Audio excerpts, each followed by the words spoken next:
ได้ไปหาเพราะว่าอยากงานที่ทำบ่ได้ใจดำยังคิดนำตัวน้องคือเก่า เย็นนี้เจ้าของอยู่ไหนเนาะ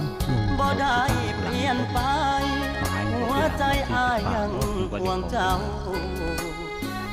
บ่ได้ปล่อยให้เงาเสาร์อาทิตย์ติดงานโอทีได้แต่โทรหา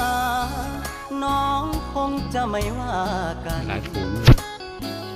บ่เคยเปลี่ยนพันสัญญาหักมันคนดีบ่ได้กักมีกิ๊กบ่ได้เลีกสัญญาที่มีย้อนงานยุ่งอีหลี เย็นวันที่ 21 มีนาคม อย่าขี้เกียจอายเด้